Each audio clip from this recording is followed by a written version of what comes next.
A handful of people control a disproportionately large percentage of the world's power. Whether they are political figures or business moguls, these individuals can restructure the lives of millions with a single decision. Of course, these figures inevitably make numerous enemies and require a veritable arsenal to keep them safe. From tech titans to repressive presidents, we are looking at the 10 most protected people in the world.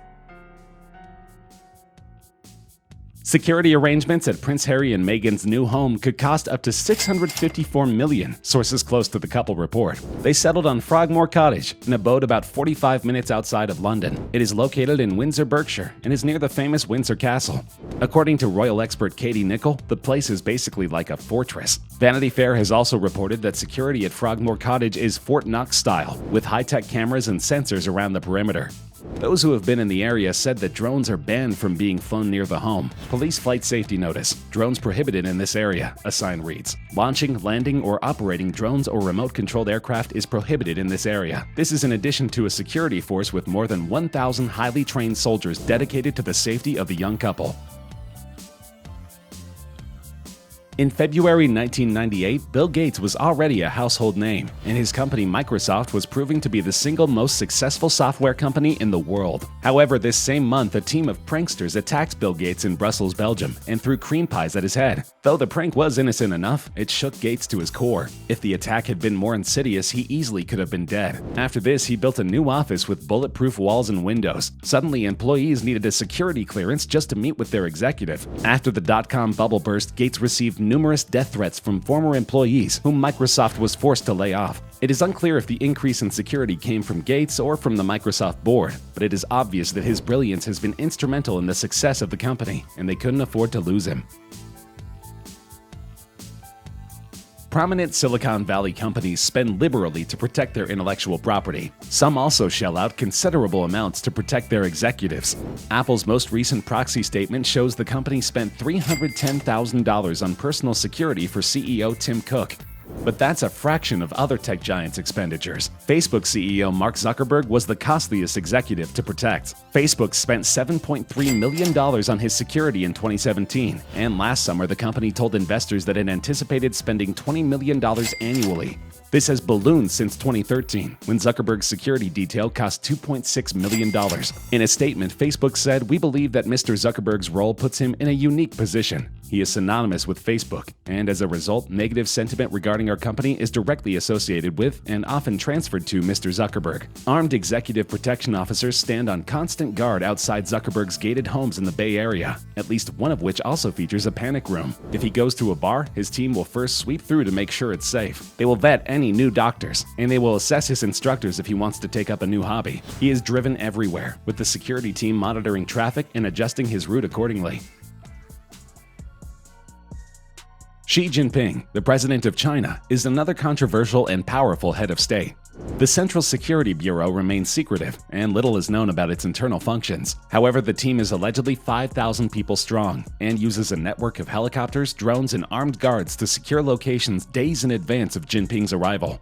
Because China puts a huge emphasis on cybersecurity, the Central Security Bureau has a separate team to deal with any perceived online threat. However, in the past, the CSB has been used directly against the Chinese head of state. Apparently, in the 1970s, many of its highest-ranking officers planned a failed coup against then-leader Mao Zedong. Though the coup was quashed, people still question the loyalty of this semi-autonomous organization. When the unit was first formed, it had high requirements for enlistment. Any candidates must be a junior high school graduate, a requirement that does not appear to be much today, but it was considered tough back in the early 1950s, when over half of the Chinese population was illiterate. The unit was prohibited from participating in any public parade, with only a single exception. After the arrest of the Gang of Four, a huge celebration was held in October 1976 in Beijing, and the unit was granted permission to participate in this single public event.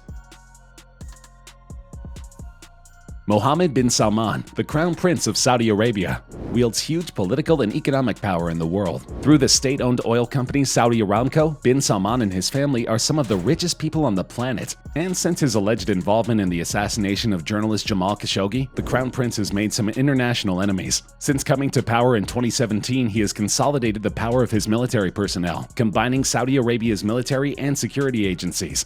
He has a 1,000-person strong security team that includes traditional soldiers soldiers and a cybersecurity team. And he announced that 800 new officer appointments are planned by the end of 2019. Bin Salman has already spent more than $20 billion on military equipment in the last 2 years. How he plans to use this technology is another question entirely.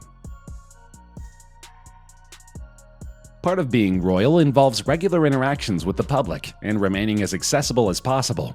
But security can be a big issue, especially in today's world. How do members of the royal family continue to do their jobs without putting themselves at risk? The answer is that they have an enormous team of security that try to remain entirely invisible at public events. One is called the Queen's Guard, and they are tasked with caring for Queen Elizabeth specifically. The 93-year-old monarch has a special role as a figurehead of her country, and her safety is paramount. In combination with the Scotland Yard, the Queen's Guard screens each building that she enters, and always has a carefully calculated escape plan in place to keep her out of harm's way. In addition to bodyguards and chauffeured cars, the royal family always travels with a motorcade or police escort, even to Prince George's school. This helps clear the road, as well as providing protection for members of the royal family. Because of the decorum surrounding the Catholic Church's ceremonies, most of the Pope's security team are dressed like they're about to attend a Renaissance fair. But the truth is they are a high-end military force made up of top ex-Swiss soldiers. Referred to as the Swiss Guard, the group was actually established in 1506 under Pope Julius II. The Pontifical Swiss Guard is among the oldest military units in continuous operation. Recruits to the Guard must be unmarried Swiss Catholic males between 19 and 30 years of age who have completed basic training with the Swiss Armed Forces. And apparently Pope Francis has been a headache for this elite force. Because he is the People's Pope, Francis insists on walking amongst his followers, even though that presents a great threat to his safety. The crowds throw things, says his head of security in an interview. They throw flags, dolls, and obviously babies toward him. It's difficult because we don't want our agents to overreact. He doesn't want to see an overreaction either, but you don't want to miss anything. The order remains very secretive, and it is unclear how many personnel are involved. But one thing is clear, this is not a military force you want to mess with.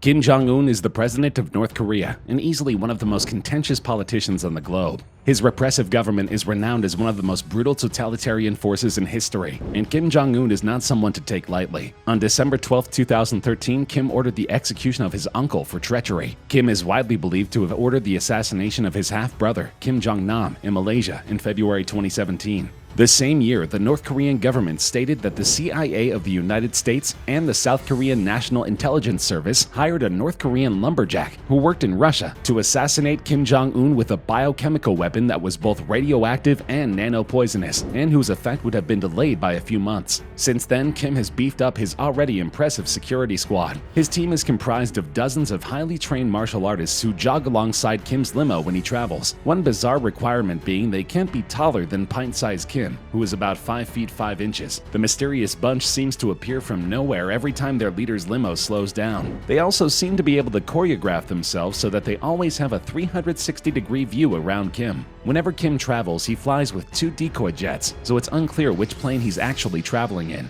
All in all, Kim is said to have 90,000 soldiers at the ready to defend him personally at any moment.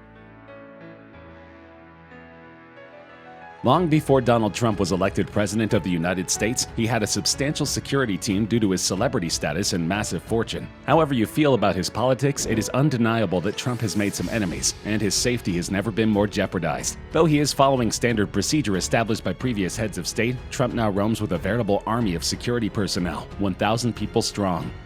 The presidential motorcade includes a quick response team, a sealed cabin, and a unit to respond to nuclear, biological, or chemical weapons. In addition to Air Force One, debatably the most secure aircraft in the world, Trump's armory includes the presidential limousine, nicknamed the Beast, the Marine One helicopter, plus a litany of supporting vehicles and staff. They're all designed to keep the president safe and away from protesters. However, Trump's leisure trips have invoked criticism. His trips to play golf at his Mar-a-Lago resort in Florida have cost taxpayers just shy of $150 million. While his security is government mandated, he has cost taxpayers more than 3 times the amount as the Obamas for an equivalent period. Trump also spent $16 million on a new state-of-the-art Cadillac CT6 sedan, with everything you'd need to stay alive in the midst of an attack, including bulletproof glass, a supply of the president's blood type, and an independent air supply to thwart a chemical attack. Vladimir Putin worked for many years in Russia's Federal Security Service before climbing the political ladder and becoming president. Putin, of all people, has an appreciation for the necessity of heightened protection. Because he is a man with many enemies, he has beefed up the Presidential Security Service during his time in office. Though the organization is necessarily secretive, Putin employs 2,000 to 3,000 plainclothes officers to guard him at any given time. They secure any buildings that he is scheduled to enter and work around the clock to mitigate any threats to his safety. The unit has armored cars, drones, and even a dedicated psychological security unit that collects intelligence regarding any perceived threat either at home or abroad. And it pays to do well in these positions. Many of Putin's guards have been promoted to prestigious positions in the Kremlin and gained wealth and prosperity. And Putin has gifted many of them prized properties in the most highly sought-after parts of Russia, often turning to bribery, intimidation, and blackmail to scare the current residents out of their homes. Some were decorated World War II veterans whom the Soviet Union had promised lifetime employment and pensions, but in the newly independent Russian Federation, there can be no such guarantees. During the 1990s, these workers say, a small clique of powerful businessmen and criminals used manipulation, forgery, intimidation, and even beatings to seize their land. Needless to say, Putin is a very well-protected man.